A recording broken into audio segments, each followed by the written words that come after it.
This podcast is part of the Game and Entertainment Network. Visit tgenetwork.net to find the latest episodes from all our shows. It's time for AggroChat, the official podcast of the Tales of the Agronaut blog and stalwart gaming community, where we talk about stuff and things, and the stuff about the things, and sometimes gaming. I'm Belgast, and let's start the show. Hey folks, it's that time again. Time for another episode of AggroChat. This is episode 201. Tonight I'm joined by Ashgar. Hello. Grace. Hello. Kodra. Nightmare eyes. And Tam. Hello. So tonight we're recording the Game of the Month show for April, and that is the Night in the Woods show. Kodra, this is your pick. Tell us why you picked the thing. So I know that Tam and Ash had mentioned they were playing it a while back, and I picked it up and just never really. I started playing it and was like, I kind of want to talk about this, and I kind of want good motivation to play through it, and so I was like, yeah, this seems like something that would be worth talking about. I hadn't actually finished it when I suggested it, and did not know all of the subject matter that it was going to start tackling. Because it tackles a lot of different things. I watched a video discussing it briefly, and one of the things they said at the front was warning mature content ahead, which is to say we're not using mature content in like the traditional video game sense. This is heavy stuff. And I feel like it's heavy on a whole lot of different levels that I'm sure we'll get into as we talk about the game. I also kind of suspect that maybe our time boxing is going to get thrown out the window.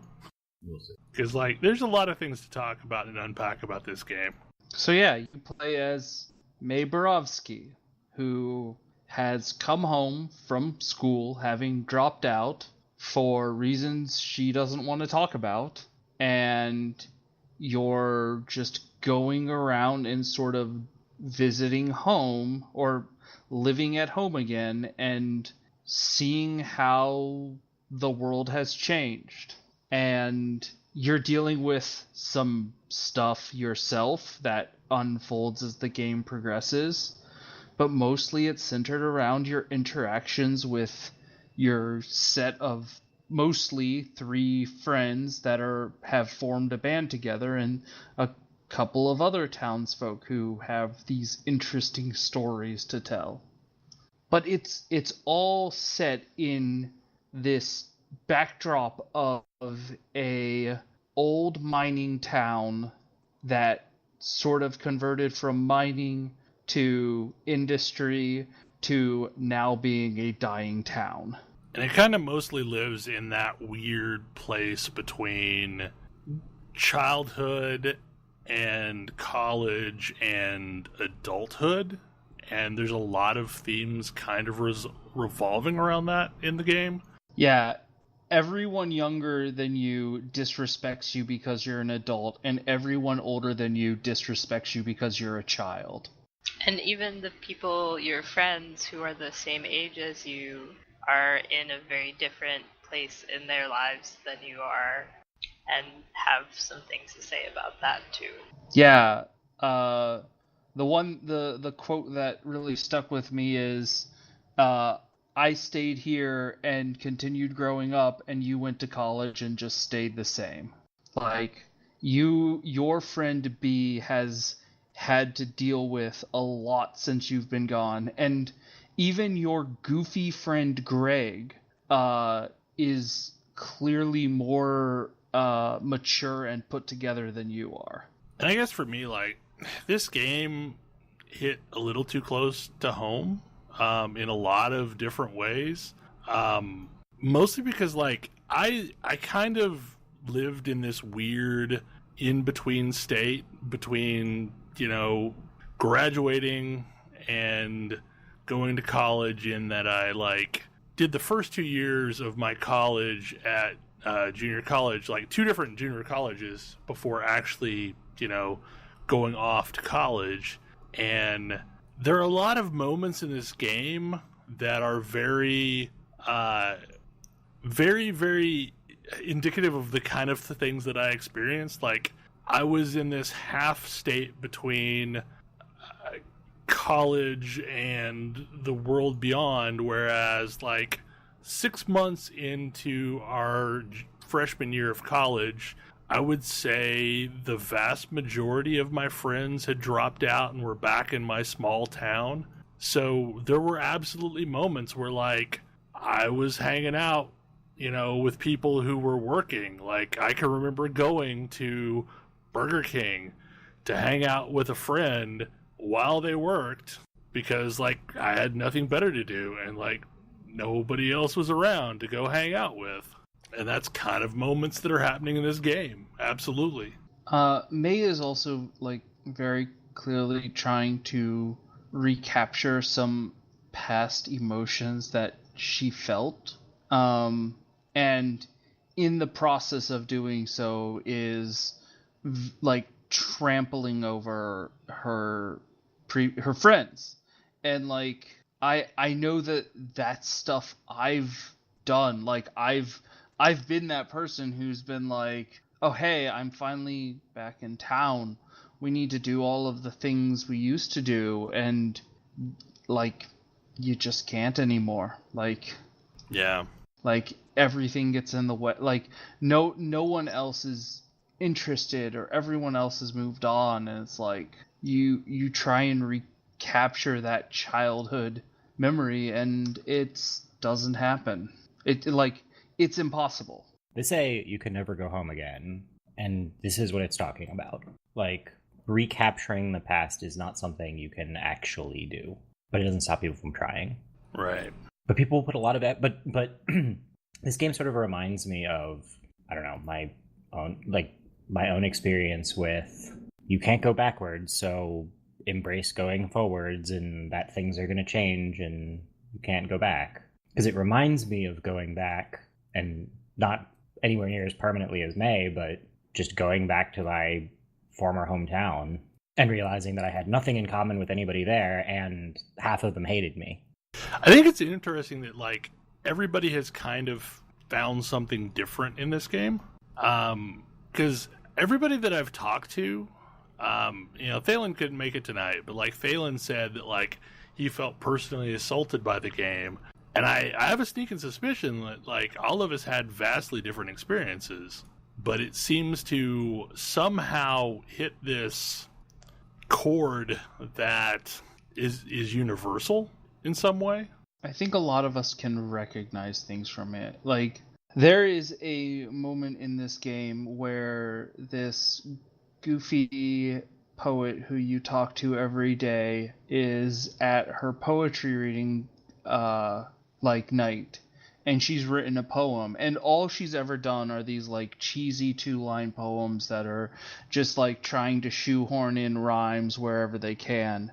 And so like your character, even you're there with Beatrice Santiello, one of the characters in your band, and you mention, oh yeah, she does cute lighthearted poems, and B's like, yeah, I could go for something lighthearted. And the poem she does is There's No Reception in Possum Springs. And it is about the, like, feelings that come up when you see how the, like, tech industry specifically has sort of taken over the economy and has, like, robbed this entire generation of, like, mid-states folks, Midwest folks from like their what was always seen as their like life. Like, you do a job, you get paid, you get a house, and there's a middle class, and that doesn't exist. And this poem that speaks to it ends with like, I want to like take a ticket out to the Silicon City and burn it to the ground. And like, there are a lot. What I saw is every character in this game is feeling the pain of what's going on with their town and basically all of them have sort of moved to some form of political radicalism. I find this game extremely hard to talk about because it's very personal for me in a lot of ways. Because the experience of coming home from college to find your friends who either didn't go to college or went to college in town is not really the most fun thing. So, like, seeing a main character go through that and having been through that, it's hard. Yeah. I feel like I've been on all sides of that whole situation, though. In that, like, yeah, I've been the person left in town trying to mingle with people that, you know, were coming home for the weekend from college. But I've also been the person coming home from the weekend from college trying to mingle with the people I just left a year ago. And it's just awkward. Like, it's a weird sequence of events, and it's, like I said before, it's this weird middle ground between adulthood proper and high school. Yeah, well, and it's the time when people who are all sort of, you know, you as you're going through school, you're all in your little cohort and you do everything together, and then there's a span of about 5 years after high school ends where some people have to grow up really fast and some people don't, and it becomes incredibly awkward to interact in that stage. It's just weird that, like, such a cartoony game can be so on the nose about all of these things that, like, you know, you go through in moments of transition between one thing and the next thing. I mean, I find this game hard to talk about also for several different reasons. But yeah, I mean, one of the reasons I super, like, identify with May is because I'm an adult, but I'm still in school. And, like, all of my friends who are adults are doing normal adult things, and I am not. So this game really, like, made me confront that in a way that was super not comfortable. Yeah. So, Well, I have often tried to get into Twine games and have never really been able to. And this is under the hood actually a Twine game, but the just little bit of graphical interface and stimuli in this game really does a lot to keep me interested and keep me involved and keep me reading through all of these stories, and does a good job at allowing the stories to have the pauses that they need and have the ambient action from the actors. I really enjoyed that from a game experience, and it really allowed me to sort of grapple with this story.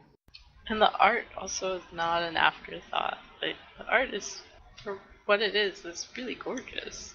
there are little things about the game that are great, like the fact that every third jump is a super high jump, kind of like Mario games, like Mario 64, which is silly, but, like, it's awesome that's part of it. There are a lot of the game also, not just because the main character is in a band, her friends are the other members of this band. It also has some other ways to emphasize the sort of music throughout the game. Yeah, you find yourself after a certain point in all of these, like, your dreams are you wandering through these dreamscapes to find these musicians who sort of collaborate into this final song, and then when all of them are playing, the dream ends with some giant primal animal creature showing up and then dissolving into nothingness. And it's surreal. It's super surreal without being nonsense. Like, it's exactly enough not nonsense to be creepy and kind of drive the plot forward without actually telling you much of anything. And the game doesn't. Like, this is not a game that resolves. Stuff happens, but there's not what you would call resolution. Yeah, you learn a little bit about some of the mysteries in your past. Like, and again, a lot of these are driving back to some of the problems that we see in basically just America. But your character has some poorly treated mental health issues.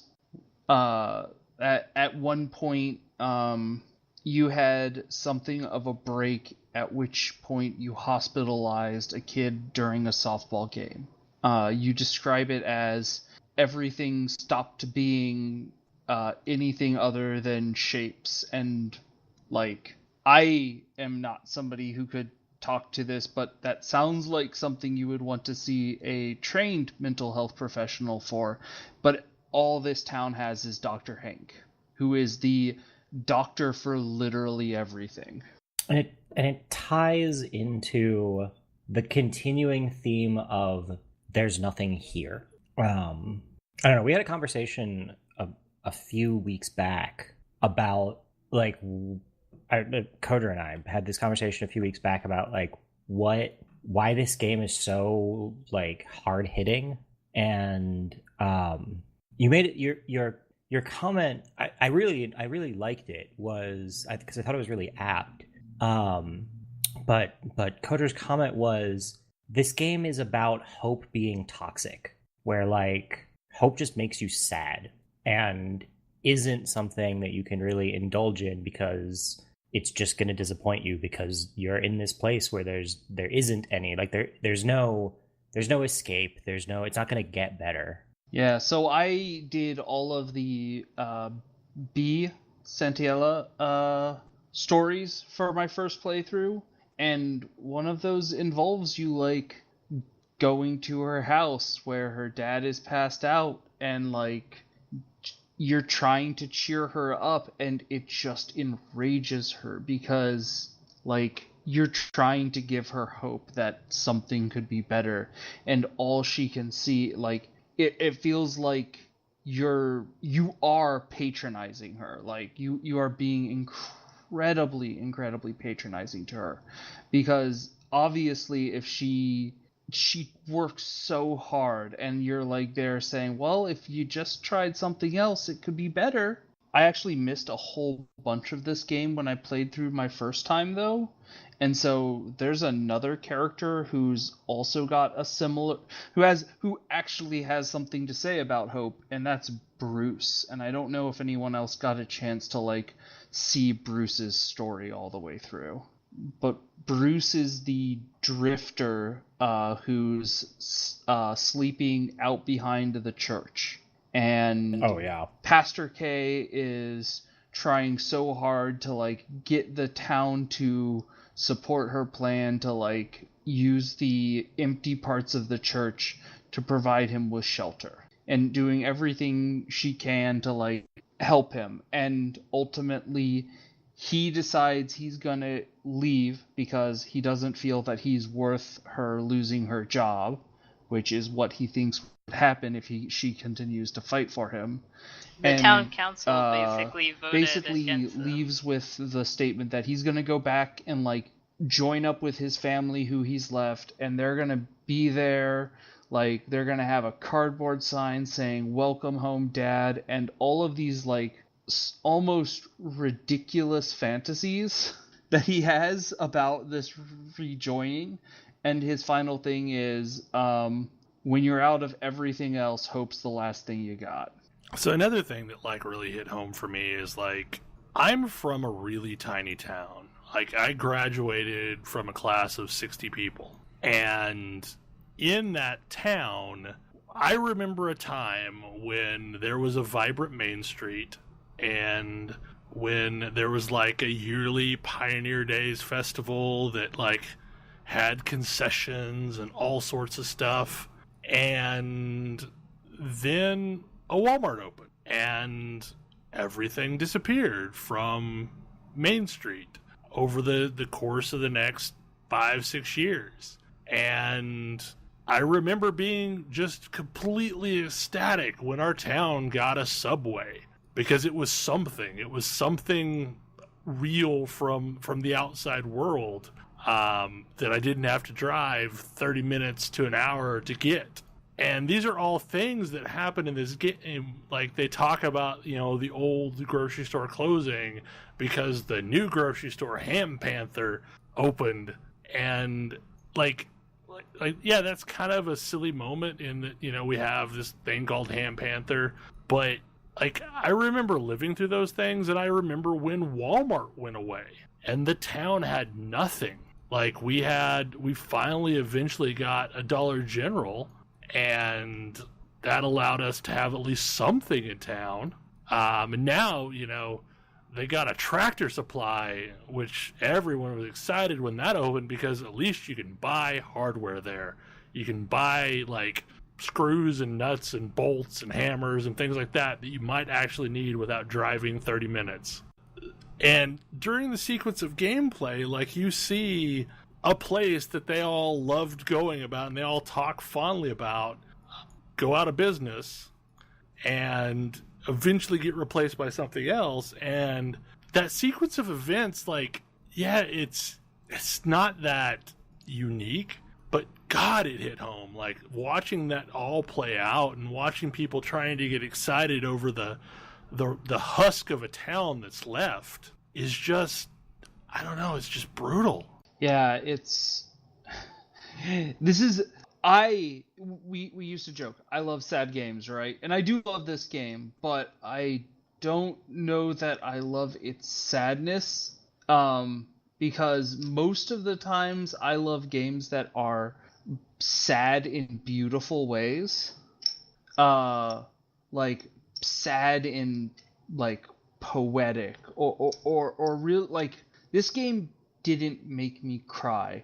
This game left me feeling a little bit less whole. It's a very different type of sadness. And this is, when I was talking with Tam, I think I made the comment, this game teaches me the difference between something that is sad and something that is miserable. Yeah, it's not sad the way a swan song is sad. Yeah, it's not sad the way a noble sacrifice is sad. It's sad it's sad the way reality is sad. Yes. It is not mythological sadness.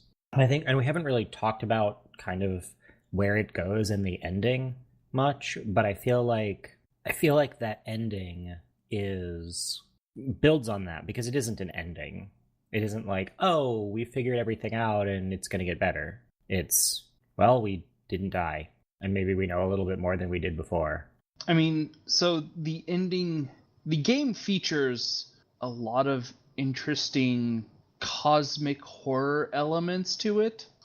Like, with your dreams, you are like going through these dreamscapes where you are at the end seeing all of these massive creatures slowly evaporating. Eventually you find one that actually sits there and talks to you, and in the game your character is like, oh, that was what we perceive as God, although it's mostly there to tell you that it is not God, and that nothing has meaning, and everything is soon to be forgotten. Like, you will be remembered by me because I will be forgotten before I forget you. It's the same type of language I would see in sort of cosmic horror stories.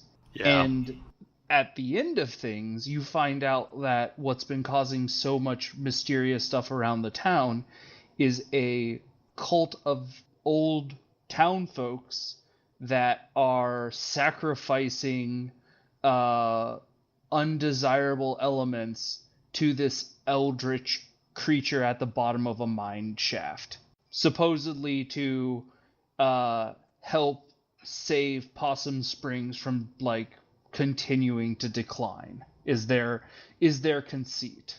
And like, yeah, you deal with the cultists and they're not going to be a problem anymore, but you actually go down and you interact with this eldritch creature, and it's still there. The hole at the center of everything is still there at the end of the game. There's nothing you can do about it. You can just keep on living. And you sort of glossed over you deal with the cultists. Like, you actively are involved in a cave-in that kills them all. Correct. Like not as the result of a big, not as the result of a some kind of big climactic battle or anything, but you just go to leave and one of the cultists breaks from the rest of them and tries to get back at you, and you sort of flail and kick and whoops, broke this thing and now it's falling, and the impact knocks some stuff loose and whoops. Well, worse than that, even, you get out of there and you run into another friend, and like, hey, you have something we can use to seal this thing up? And I go and, like, yeah, sure, can get some dynamite, throw it in this hole, make sure that whatever's down there, including all those people, doesn't come back out. And you do. I mean, and it's the weird. It's immediately after that, both May and B are sort of sitting there equivocating on this topic. Like, we didn't mean to kill them. We wouldn't have killed them if they hadn't tried to come back at us. And then I really like this because Angus is always spoken of as the one good person in this entire story, and he's like, nope, I would absolutely have killed them if I had the chance. Yep. Yeah. And it's not that he's just spoken of. He's a character that you interact with, and he absolutely is. He's thoughtful, he's patient, he's kind, he doesn't snark at people for the most part. He's loving, he's the only one who does his job every day and doesn't completely hate it or undermine it and do stupid things to get out of it. And he's even kind of interested in it. He's like, yeah, this isn't necessarily going to be super successful, but it's interesting, and I'm going to appreciate it for what it is. I like Angus a lot. I mean, Angus does a lot to redeem Greg for me, because on the surface, I don't like Greg at all. I ended up liking Greg a lot, but for me, that was mostly due to interacting with Angus. I like Greg a lot. Yeah, Greg is awesome. Greg rules, okay? One of the things that I think is really interesting about this game is that it has religious elements, but it's not our religions. I mean, I feel like Pastor K is very much a traditional Christian pastor, and you can talk to her a lot. At which point she tells you she's not even sure she believes in God. Yes. Especially after you talk to her about your own encounter with God. But it's like this church of a fire-breathing bird. No, that's just one of the saints. It's a Catholic church. Okay. So Saint Fire-Breathing Bird is the patron saint of the church? I'm pretty sure that's just a story. I mean, also, everyone's an animal person, so... You are hearing that story entirely from, May's perspective. Yeah. And it's really, because you can talk to Pastor K about it, and it's that's not exactly what you were supposed to get from that story. But it is it is a fable or a story about that saint. That is Saint Fire Breathing Bird, and it comes up in a couple different places in the game. I mean, it's part of one of the mini games, the video game you can play, and it's part of things they see in the stars, whatever. It's Fire Breathing Bird is totally a thing. The religious aspect of it was interesting. It's probably the biggest thing that I didn't identify with May about, because she seems like she sort of doesn't care that much about church, but is sort of desperately trying to have some sort of belief in something. Has some conversations with Pastor K about it, has conversation with Angus about it. It was pretty interesting. Based on the discussions that May has with the pastor and also the science teacher, astronomy guy, there's this really clear sense that I get that feels really familiar, that May is really would like some kind of assurance or something that all of this means something, but finds the church unwelcoming and not really providing that answer, but also, and so is fascinated by these stories of like these mythological stories, because like maybe that could work, maybe that could be something, but that's just a thing that feels familiar to me, where it helps. Yeah. It helps to.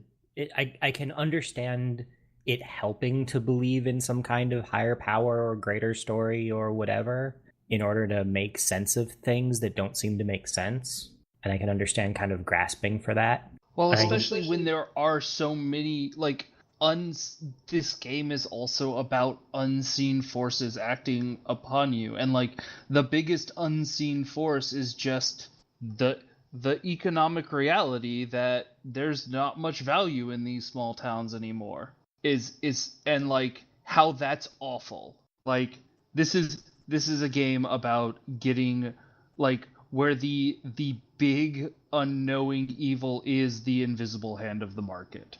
Yeah, but honestly, like, it's not even that. Having grown up in this town, it's just the fact that like there's no opportunity there because nobody stays there. Like everyone moves to the bigger town, and nobody stays there because there's no opportunity there. It's this sort of vicious cycle, and it's a vicious cycle that nobody really knows how to solve, so it's kind of dismissed as a force of nature. But like that doesn't help matters. Being able to say, oh well, that's just the way things are, doesn't actually make anything better.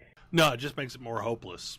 Yeah, which is where you see people forming cults around like human sacrifice because they think maybe that will save their town. And you see like no, don't form a human sacrifice cult. Never going to help. Maybe a little human sacrifice. No human sacrifice. Well, I mean, it was also a really key part of the human sacrifice cult that the specific people that they were sacrificing, that band of, I forget what they were referred to, like old horrible uncles or something, like they're sacrificing the weak and the hopeless and the young and, the poor. anybody who's not them. Yeah. Or doesn't look like them. Like, they are actively intrigued by May. They want to include her into their cult because they think that she is like them and therefore should be part of them. They know her family. Yes. Which is creepy. But, like, you find out at the end that one of the people they killed was one of Greg's friends, one of your friends, because, hey, he was a drug dealer, and he was if we didn't kill him, he would kill himself eventually. Which in their twisted logic, somehow they're and it's telling that their logic is so twisted that they think that this should be a convincing argument.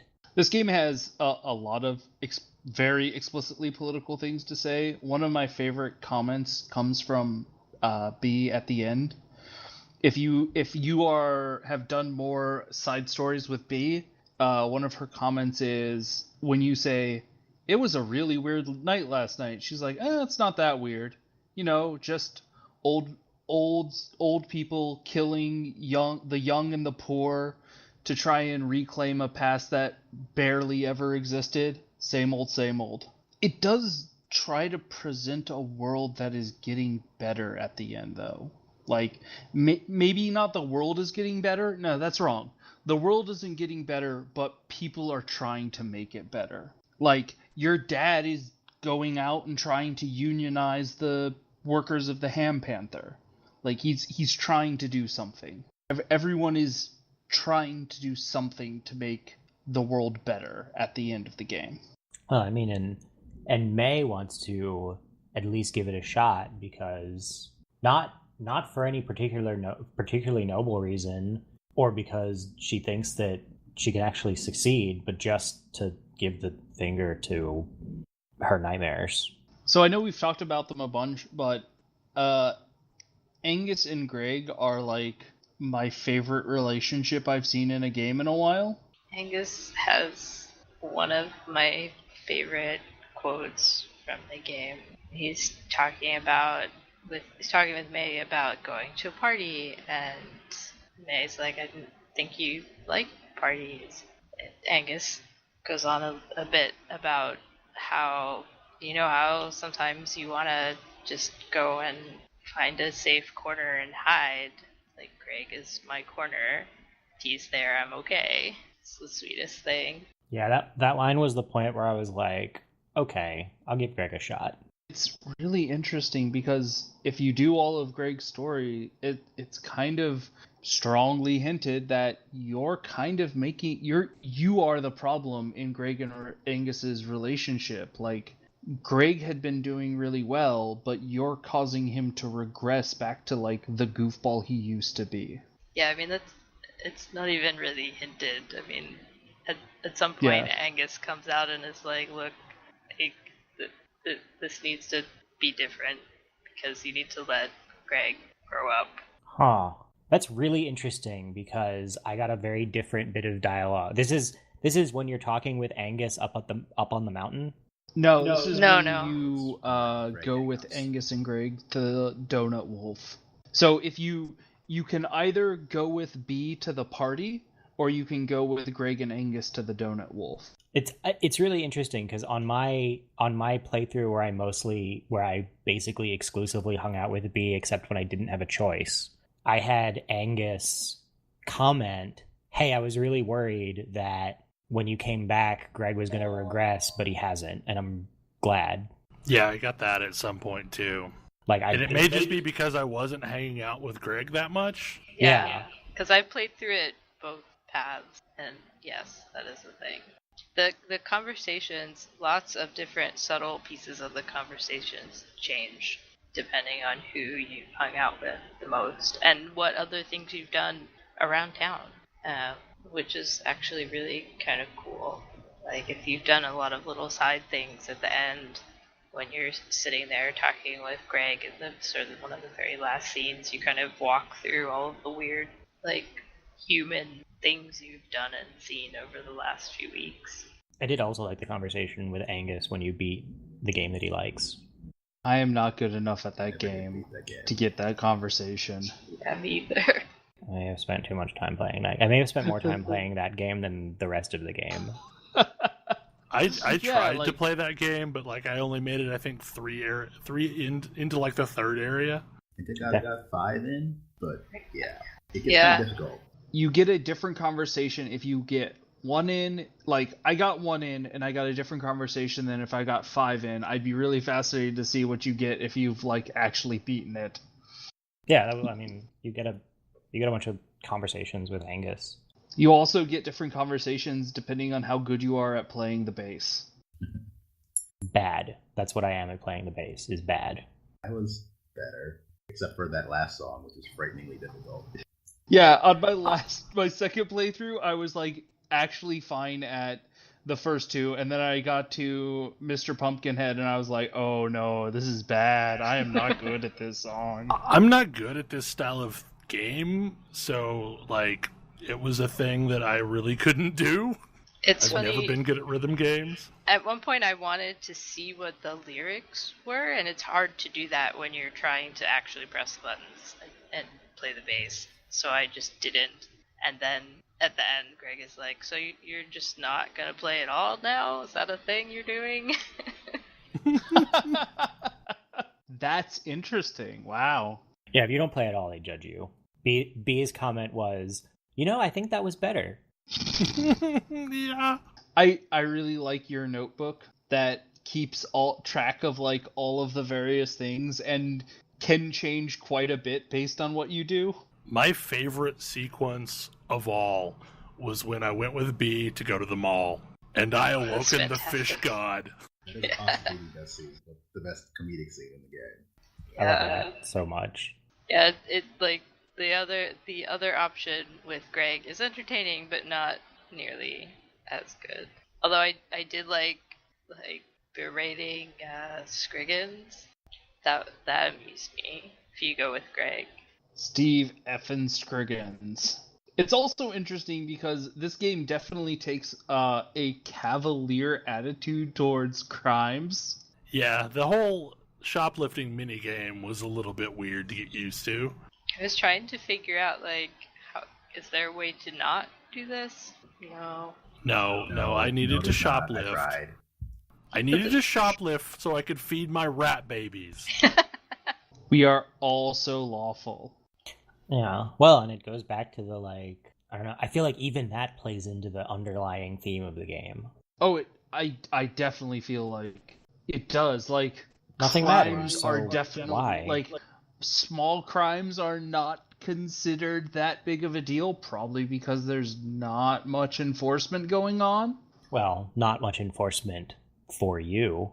That's true.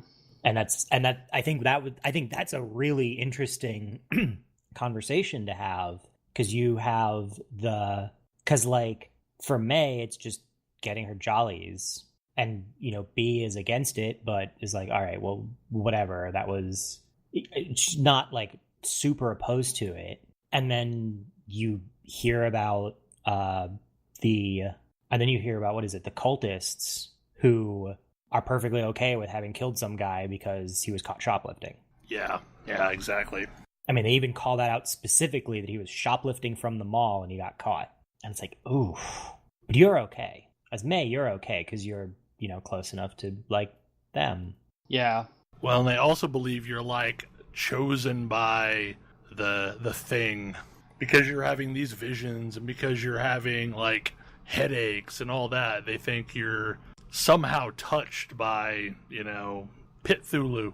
So I have to say, this game's interaction with animals, where all of the characters are anthropomorphic animals, is very weird to me. Yes, it's really weird.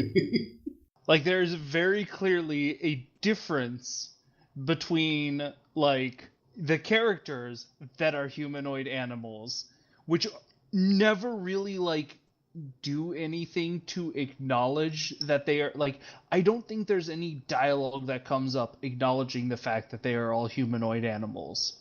I think there actually we'll is constantly talk about various actual animals, which are a different kind of animal. It's very lampshaded, I feel. Sorry, what was that, Grace? I think there is actually one conversation where someone is trying to describe somebody else, and I think that they did acknowledge that they were some type of animal. Yeah, they use animal descriptions to describe what a person looks like. I forget where that was. It was like a random person on the street that you ran into. They were like, you're somebody, you're related to somebody or something. I think my favorite character is probably Selmers. Of the characters that are not the main, The quintet? band. Yeah, like the band, and I like Selmers a lot. I love Selmers. I really love There's No Reception in Possum Springs as a poem, though. And it's such a great delivery of it, too. I love Selmers. I love, actually, Lori, like, also a pretty awesome character that I didn't really get to talk to much on my first playthrough. But Who? then so there's like a mouse person who's up on the top of one of the roofs. I think you run into them down on the bottom a couple times too. But like, Oh, right. if you go and find her, you go like out to the train tracks and like smush guys on the train tracks and sit and talk. And rest your feet on the train tracks up until the moment that you have to pull them off. Yep. And like, she falls asleep under the as the trains pass over her head. She I likes really horror like Lori. movies. I want to take a couple minutes to talk about May's parents, because like this was another spot where this game felt super personal to me. Like, it was so spot on some things. There's this weird guilt and just awkwardness of like living in a town with people whose families are all just entirely fucked up. I mean, all of your friends, I think, pretty much, have all these weird issues with their families. And May's family is totally normal. Like, they're a little weird in their own ways, but they're like normal family ways. And, your dad had a drinking problem, but he's now stopped and things are okay. And your parents are, I don't know, like, there's just some really genuine interactions there I mean, there's this one conversation that May has where she comes downstairs one morning and she's like, I feel terrible, mornings are terrible. And she has to go through this whole conversation with her mom about, are you pregnant? Are you sure? Are you okay? Because it's okay, you can tell me. And it's like almost verbatim a conversation that I have had with my mother. It's like, no, like I haven't done any of the things that might make that be a thing. Just stop, please stop forever. I just want grandbabies so much. Yeah, that conversation is awkward. There's also like the one where she finally pins you down and is like, hey, you were the first person in this family to go to college.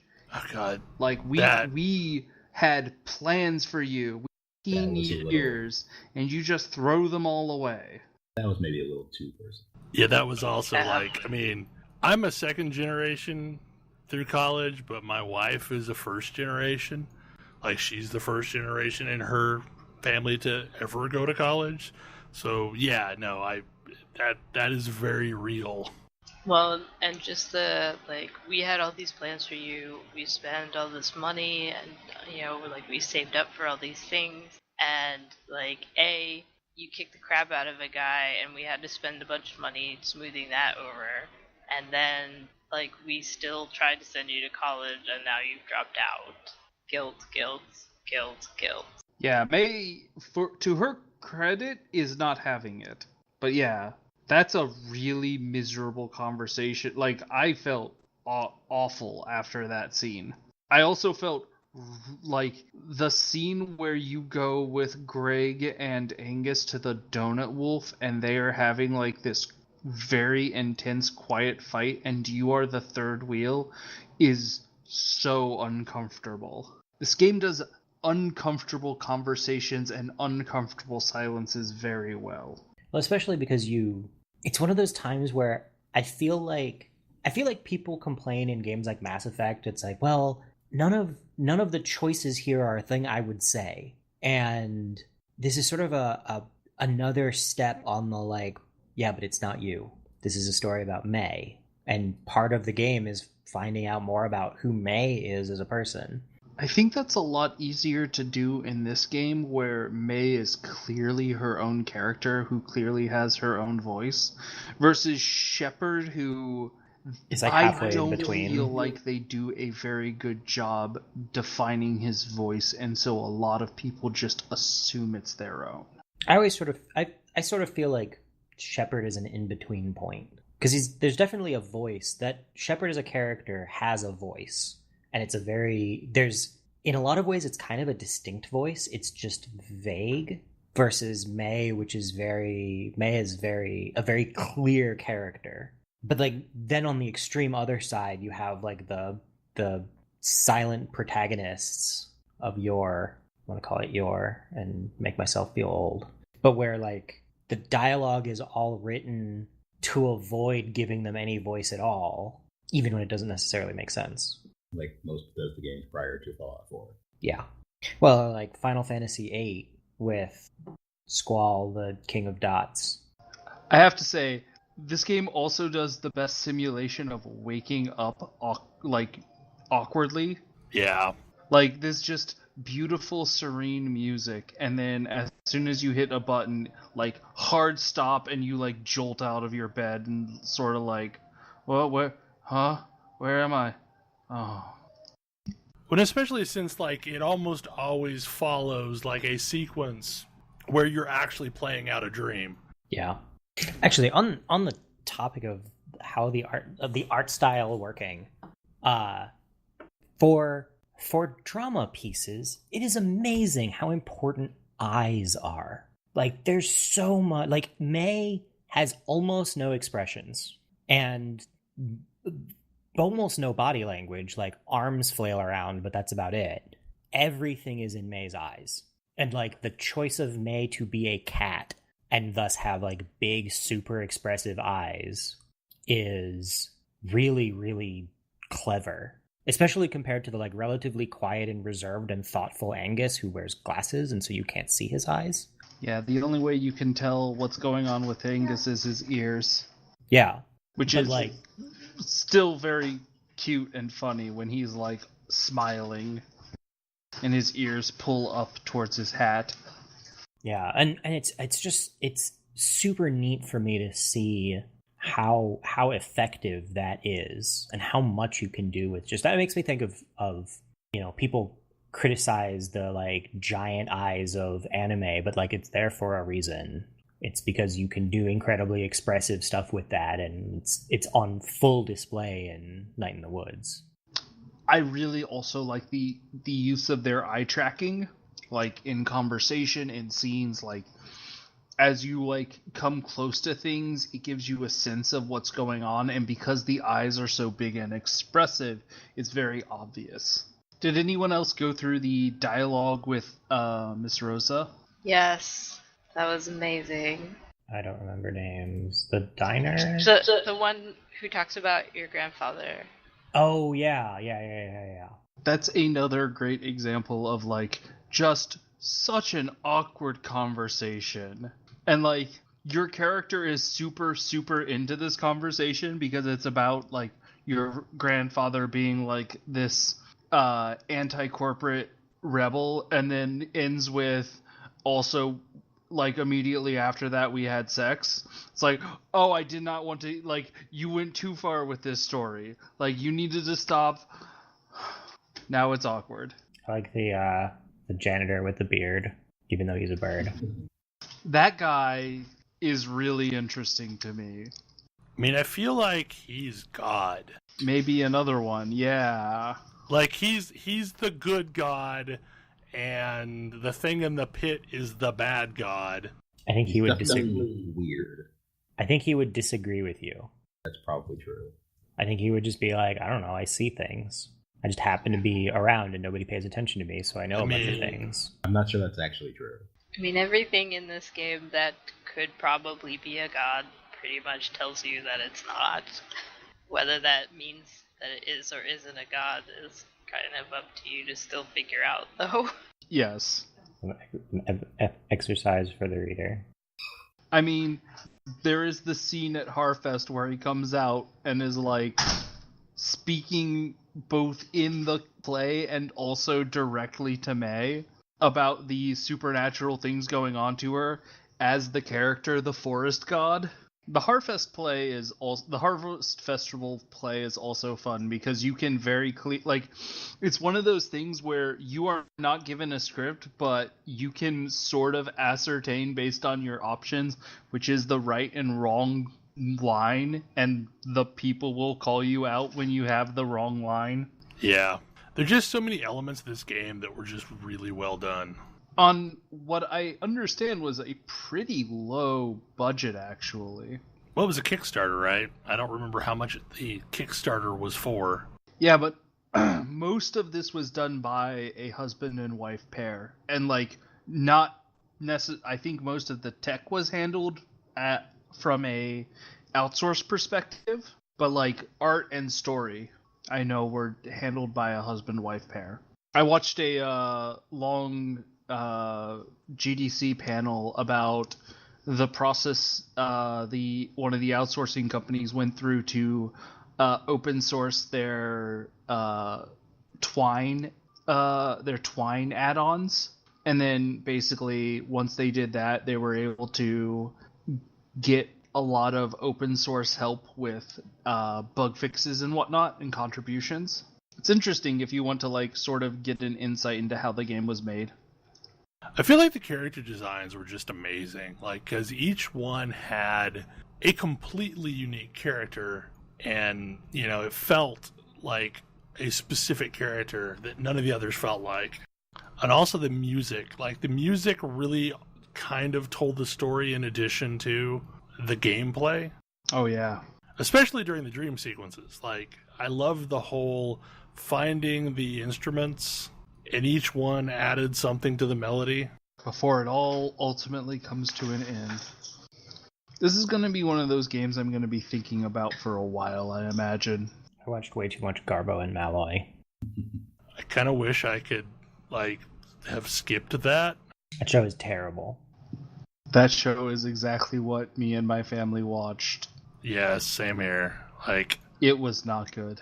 it's not that dissimilar from Johnny Carson.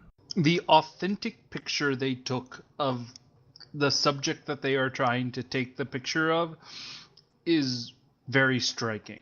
And it's also striking because this is not the setting we see in games very often.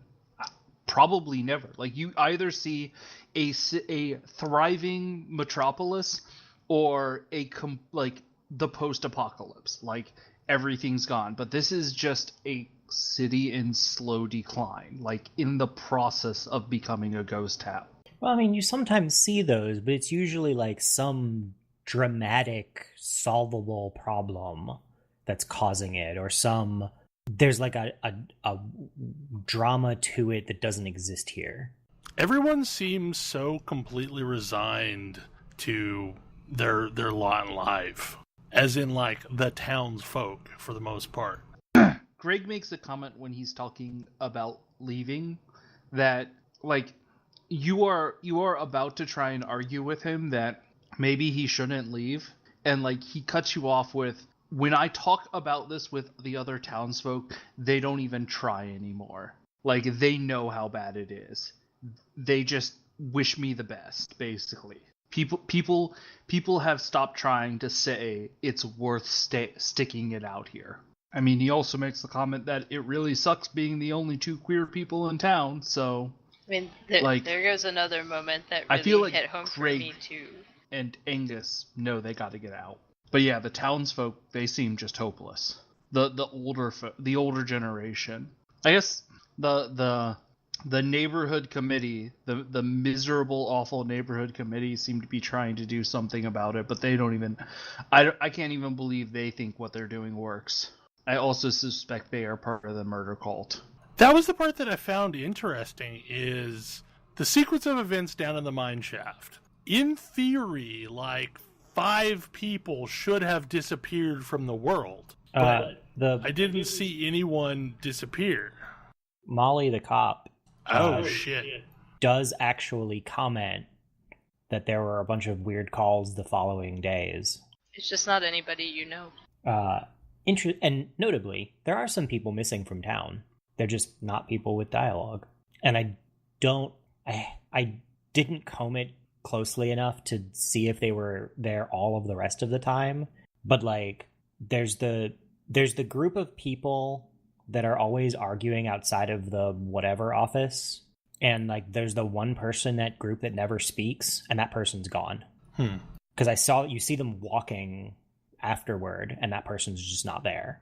And I'm pretty sure one of the 2 people that hangs out outside of the bar is gone. That person said that they were leaving. Like, they said that they had, like, gotten a job elsewhere or something, and, like, what do the kids think about moving and stuff like that. So it's unclear that that person may have just left. Got it. Ghost melters. I think it's interesting. The game does interesting things depending on how much you have seen or uncovered, because, for instance, my first playthrough, I hadn't talked to Bruce that much, and when you go down into the pit, one of the things is like, oh my god, Bruce disappeared, you guys killed Bruce. But of course, if you play through and actually talk to him more, you find out that he decides to leave. So did he actually get to leave, or did they catch him before he left?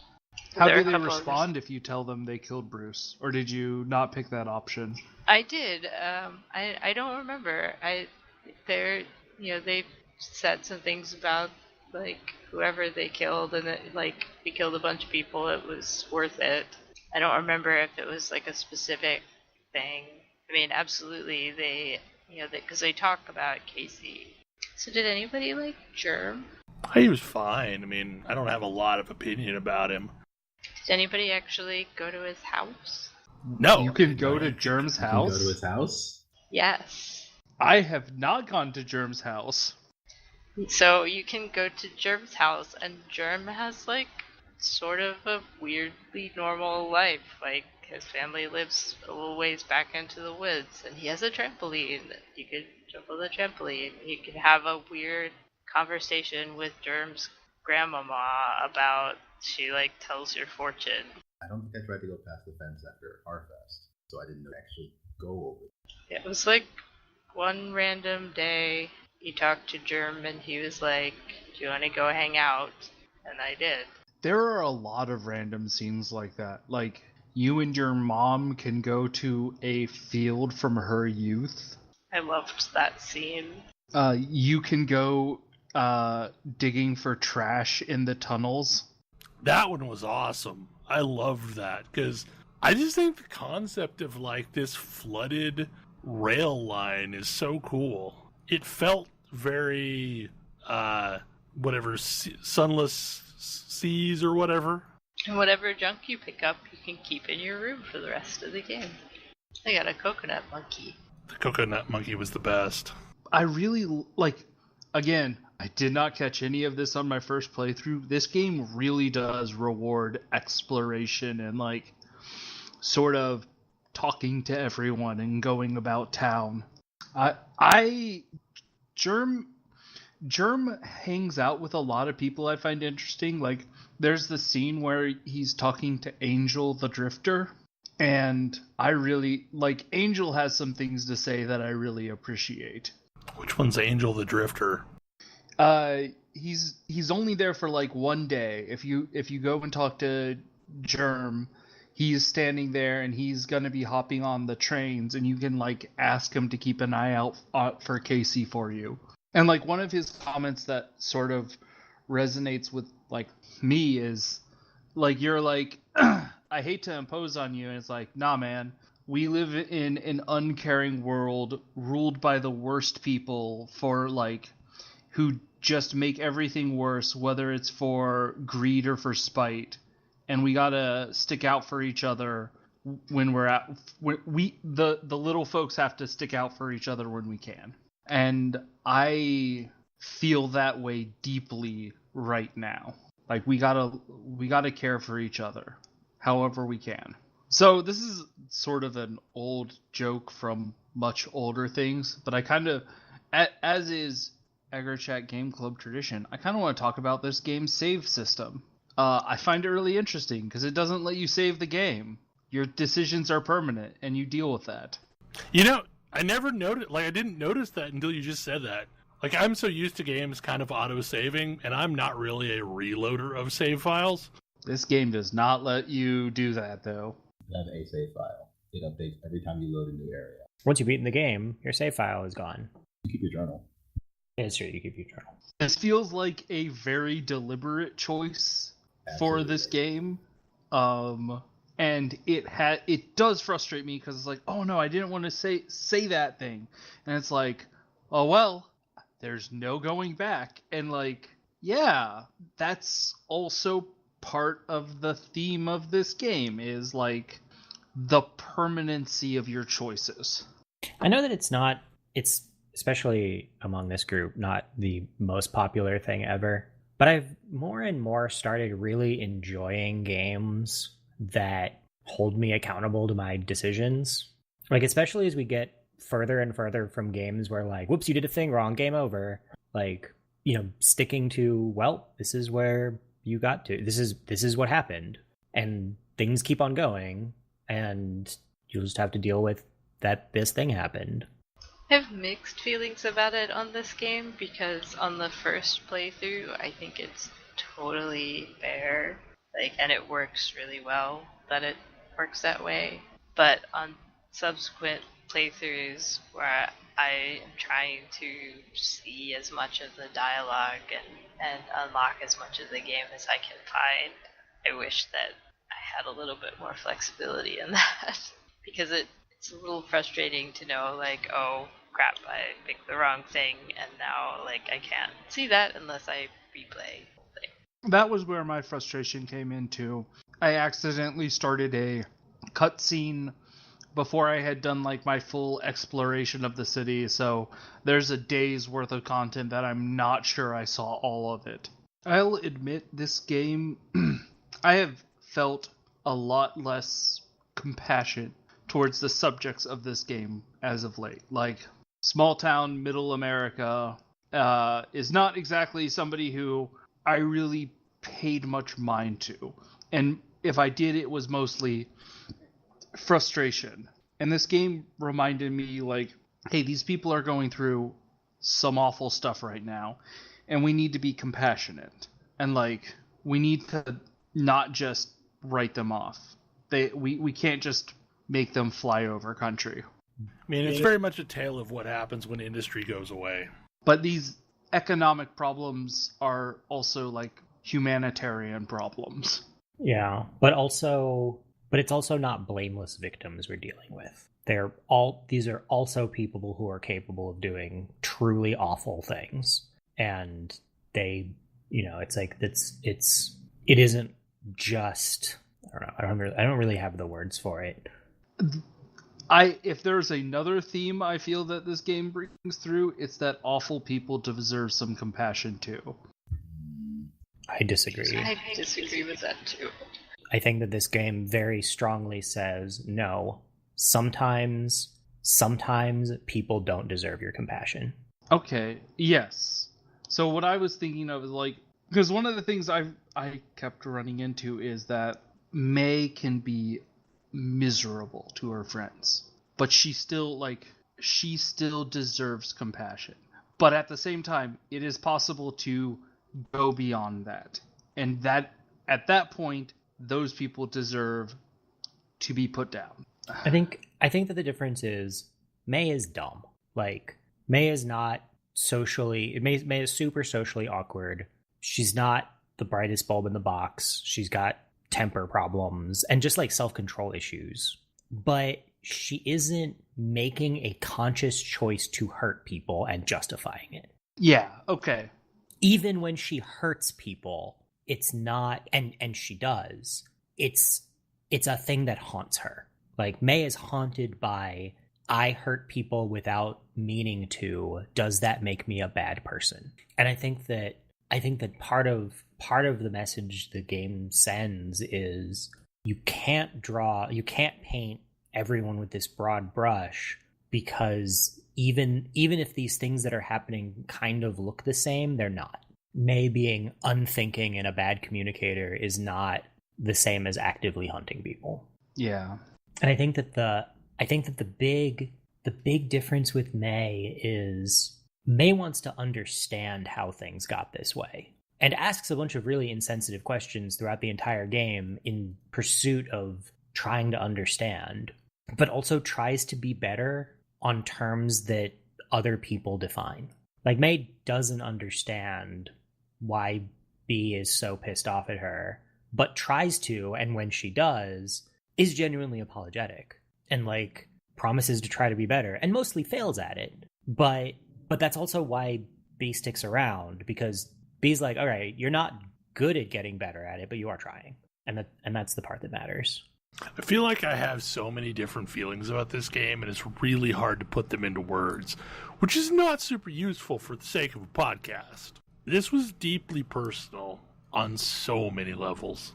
Yeah, I have about 8 more conversations that I need to have with somebody about this game that I can't have on a podcast in front of strangers. It's like there's just so many vignettes in this game that are almost ripped from my past or my experiences. Like, I mean, I grew up in flyover country, and my town that I grew up in is worse off than it was 10 years ago. And it was way the hell worse off than it was 10 years before that, and was worse. I mean, like, every 10 years it seems like it just hits rock bottom again. And, like, the grocery store chain thing, that was so real, because, like, there's a grocery store in town, and it's been in the same location for the most part my entire life. The other grocery store closed long ago when that family retired, but the other grocery store is the same building, but it's been, I think, 8 different franchises since, I was a kid. And it's been like a revolving door of one business after another business. And, like, the only thing that's constant is the fact that Sonic has been, on the highway, and even that moved. And the other thing The other thing that hit home is that, this obviously grisly murder happened, but it also didn't seem like there was really much investigating happening. Like, you find an arm, but life continues to go on even after you've found an arm outside the diner. And to some extent, like, it drills home the inherent corruptness that happens in small towns. Like, growing up, the chief of police was also the drug dealer. I can remember my classmates getting pulled out of cars on Main Street and busted, and like there'd be a carload of 6 kids, and only one of them would be getting in trouble because that's the one that owed the chief of police money. So there's this insidious character to the town in Night in the Woods that's very real. And at the same time, like, there are hopeful people and there are people trying to do the best that they can, but they've also completely resigned themselves to the fact that, like, that system isn't changing. That system's so deeply rooted that it's always going to be there, and it's always been there. And it was hard to play through that and see, like, colorful animal characters representing constructs and concepts that I grew up with. I mean, hell, even the mall is so true to life. Like, I grew up in one town. 30 minutes from that town was the big city, the place that was, like, magical and had stuff that we wanted and had a mall. And now that mall maybe has 6 stores in it. Like, that mall's dead. The big malls I used to go to when I was little, like, even in my lifetime, they're dead. And the town I'm from is not that small. I mean, like, so many elements of this game just hit home. Like, we talked about the rat babies a little bit, but, like, that float and that stuff from past parades, like, in the upper floors of the buildings on Main Street back home, there are the remains of floats from pioneer days that hasn't existed in decades. Like, that's all there. Like, it's so weird to see this unrealistic looking game portraying all of these real things that, like, are like they came straight out of my memory. And the only thing that I can really relate it to is the way that BoJack Horseman is this cartoon, but it's like the realest cartoon I've ever seen. Like, it is struggling with real emotional issues and baggage that I've never seen a cartoon deal with. And this is a game that's doing the same thing. I also had some BoJack Horseman flashbacks as I was playing this and as we were talking about it. I mean, it's a totally different world, but, like, I could see Princess Caroline living in this world. Like, I mean, that character could walk out of BoJack and inhabit Possum Springs. Princess Caroline would never live in Possum Springs. Well, no, like, I could see Princess Caroline, like, failing in Hollywood, and like, going back and being the wannabe high class real estate agent that every small town has. But the goofy thing is like, playing through this, like, I could probably assign names to these characters from people that I've known in the past. They're so fleshed out and so perfect. And I've been May, like, between the summer between junior and senior year in college, both my wife and I contemplated dropping out. And, like, we were serious enough that we had found a place in Tulsa, and I was going to do temp work for Robert Half, and she was going to work at the hospital, and we were ready to start our lives. And, like, it would have been the biggest mistake I'd ever made, but I came so close to just checking out and being done with college. So I can absolutely feel for, at least, not from, well, I mean, actually, no, from the mental health aspect too, but because I had a rough time at college. I struggled with my own little demons too. But it's, I can so empathize with May, because I felt like I kind of went through that too. Like, I was ready to just get on with life. And it was different. It was like I didn't want to return to, at that point, I didn't want to return to the world that I knew or return home. I just wanted to not be at college anymore. I don't think I had any experiences like that, but I knew people who did. Like, what I've gotten is, I am the person everyone in that game would hate because I don't get it. And I've been told, like, oh, you don't have any capacity to understand how we feel. One thing that struck me when I was starting to play this game was I was expecting something different from the reason why May dropped out of college. But I'm like, it's real, like, I really like how that worked out. Like, it wasn't an external impetus. That's what I kept sort of getting back to. Like, her mother was like, something happened to May. That's why she's here. But I don't know. It was much more keeping in theme with the way they handled it. And I really like, this was a very complete story that they were telling. Like, we keep saying in keeping with theme because this story feels very thematically cohesive. I mean, if something happened to May, it was that she was failed by the total lack of mental health services in her town. Yeah. She should have been seeking immediately after she put that kid in the hospital. And without that, she didn't have ways to cope with the things that were happening to her. But the thing is like, she got the best care that the small town had. Right. Like, I mean, the town I went to medical things, to the chiropractor, just because he was the closest thing in my town that was immediately there for something regarding a doctor. I mean, if you needed any kind of health care, you had to travel at least 30 minutes. For any kind of a specialist or something like, mental health, you probably have to travel an hour. So right now there's a Cherokee Nation health clinic in my small town, but that only helps you if you've got a CDIB card. There's another, couple doctors that only deal with Medicare, but there's like not real health care anything. That's just general public. So, I mean, we have a hospital, but it's a Band-Aid station.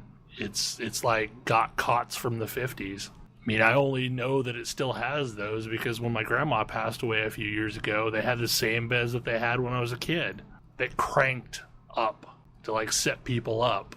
So I don't know, like, once again, like, this is so true. Like, this game is so true. This is what a small town in the middle of the country is like. And it's why I had to escape it. Like, the second I left town, like, I commuted back and forth for 2 years. And once I actually moved to college my junior year, I never really went back. Like, other than to visit occasionally, because I knew that town, and every small town, is a black hole that you just can't escape. Once you get back into the routine of the small town life, it's just, there's no way out. And I used to resent my parents because they had escaped the gravity of the small town, and they went to the state capital and lived there up until the point they decided to have me. And then they decided to move back to a small town because they thought it would be a better upbringing. And like, there's part of me that resented them for that, for moving away from, the metro and opportunities that came with it back to a small town where everything was so claustrophobic. And I'm sure there's good things about small towns too, but it's really hard to see them. Like, if you think like everyone else does in the small town, then I'm sure it's a grand old place. But I did not, and I did not fit in. And even to go back long enough to visit my parents, it feels suffocating. Like, there's a tangible dread as I roll in off the highway, knowing that it hasn't changed. It's the same small-minded place that I grew up in. I have almost the opposite experience with where I grew up, because the place I grew up at was a tiny. It's gone from like tiny nowhere farm town to bustling suburb of a much bigger city as the like spider web of that bigger city has expanded. And so what I see happen is people I know who grew up there can't stay and have to leave to go to even more far-flung, smaller places just because they get priced out. Right, and that once suburb lost its identity and just became one of the other towns in the metro. Like I think about that every time I'm in like the Dallas-Fort Worth area.